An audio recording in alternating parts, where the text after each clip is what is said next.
Hello, my name is Wild Lee from Wild Lee Tarot, and this is your Moonday message for the week beginning Monday, February 8th, 2021. And I felt called to 4 different decks this week, feeling the urge to change things up. There's this sensation in my body that things need to shift. Things have been too stagnant for too long.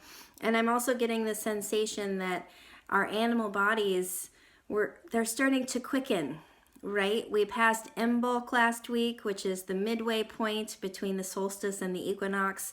And now we're just moving that step by step, day by day, toward the spring equinox, towards that flush of energy as our part of the planet reawakens once again. And so the card that came forward as the archetype to really hold the energy that is here this week, we received the Page of Swords. And I love the pages. They are all about stepping a little bit past our comfort zone. They're about moving forward into the future, moving forward away from the known into the unknown. And this page in particular is related to the element of fire, to that burning ember, that sensation in the gut, in the solar plexus that gives us our agency in life, that propels us forward. It gives us hope and our dreams and the energy to accomplish them. And it helps us to create the container of who we are and who we want to be in this life. And I'm sensing here with this page this desire to push beyond our comfort zone, this desire to step out of what has been the norm, is that collectively we're just really feeling that in our bodies. It's been a long year of not normal, and now we're stepping towards spring, a very routine, usual, cyclical event, but we're having it during this time where things are just not normal. So it can create this static in the body, this little bit of itchiness or crunchiness, even as we have this desire to propel ourselves into the future, to take action, to be present for an adventure of some sort that's outside of our comfort zone. So this is the basic archetype that we are being offered and invited into during this week. This innate internal desire to leap forward, to engage our fire, really to be passionate about our lives and what we have coming in the future, what we have to look forward to. And then the cards that came behind this, I see these as the medicine cards. How do we support ourselves? So we have this energy, this desire to leap forward, to step out of what has been normal and known, step beyond our comfort zone, really get back into a juicy way of living. And yet we are where we are. We still have 5-ish weeks until the spring equinox. We still are living in a time where perhaps you're in a place where there's lockdowns, or there's just a definite not normal sensation that is present in our lives currently. So how do we work with this energy? How do we work with this fire energy? This is also the energy of spring and of Aries, but we're not there yet. We're just starting to sense it in the center channel that it's coming our way. So how do we navigate that without allowing it to turn into anxiety, or without allowing it to lead us into a place of needing to comfort? You know, if we have this anxiousness, this itchiness, this crunchy energy that's not given space to move, we might lean on our addictions. We might overeat. We might eat sugar. We might find ourselves binge watching instead of engaging in exercise. There's all these ways in which the animal body will comfort itself through this energy if we don't choose to renegotiate our relationship to the energy and actually use it for our own benefit, right? So this energy is here, it's present, it is what it is. How do we individually work with it? And we got 3 cards from 3 different decks. So I am feeling feeling called to this one first, Threads of Fate. We got Pillar. And the pillar is all about creating those structures for ourselves so that our creativity can blossom, so that it has the scaffolding and the structure and the foundation for the rest of our life to be supported in its fullest expansion. So I see this in relation to the Page of Swords, and I say, oh, I'm going to have an excess of energy running through my body this week. Maybe I can utilize that to do some very mundane planning in my life. When's the last time we assessed our budget and took stock of our financial life? When is the last time I cleaned out my closet? When's the last time I cleaned out my fridge? When's the last time I actually made a grocery list and a meal plan for the week so that I don't waste any food?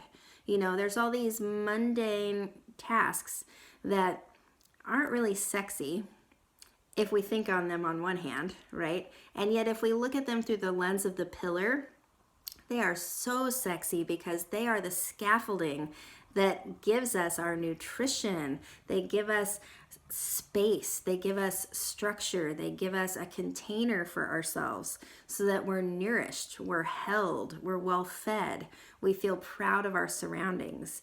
We clean up the outside so we can clean up the inside, right? That's what the pillar is all about, is these structural steps and foundational pieces that we all need as human beings. Like, we all need structure, no matter how rebellious we like to claim that we are. We all suffer if we don't have a container for our lives. It's in those split spaces when we don't have a container for ourselves that we might find ourselves wasting a lot of time, or feeling lost, or in a very concrete way, how much time do I have to spend looking for my car keys or for that important document because I've chosen not to keep myself in the very basic level organized. So I'm feeling like that's one medicine, that's one way we can work with this energy, is to say, feeling alive, I'm feeling the call. I'm going to use this to really set my ground, my foundation for myself, so that when there is more freedom in my life, when there is more room for adventure, I'm set. I am set. The next card that came forward is from the Sacred Geometry of the Visionary deck, and this is Spirit Kin. So the next medicine to work with this, as we're feeling, it's really the energy of birth. It's change, transformation, growth. We want to work with this fire, as you can see in this card here. And the sacred geometry in working with the fire is the spiral, in like coming in and around as we grow, as we really dive in deeper and deeper to ourselves. We get closer to that fire, and sometimes it's too hot. We got to spiral back and then come back in again. It's this ever-evolving cycle and process in which we are going deeper and deeper within. And this card in particular suggests that we surround ourselves with like-minded people. So if we have this transformative energy that is really calling us into the future, calling us to dream and manifest, what do we want our life to look like 1 year from now, 3 years from now, 5 years from now? We have to hold those dreams. We have to hold that presence. We have to light these fires within us that things are going to change. And how do we hold that? Well, we find community. Even if we're talking on the phone or emailing or texting or via Zoom, it's really important to find your spirit kin, to find the people who are your heart people and who can help hold this fire, this vibration of looking forward, of consuming life, of being involved in life, of not being detached from life. These are the people that remind us of what it means to be human. These are the people that we want to hug. These are the people that want to hug us and be in communion with. Even if you cannot based on whatever your choices and responsibilities are. It's still important to find who these people are in your life and make a concerted effort for connection. And then the final card from the Animal Medicine deck, we have Hawk. This is the animal ally that's really guiding all of us this week. And what I love most about Hawk Medicine is that it really is about the wide perspective. It's about taking the long vision, right?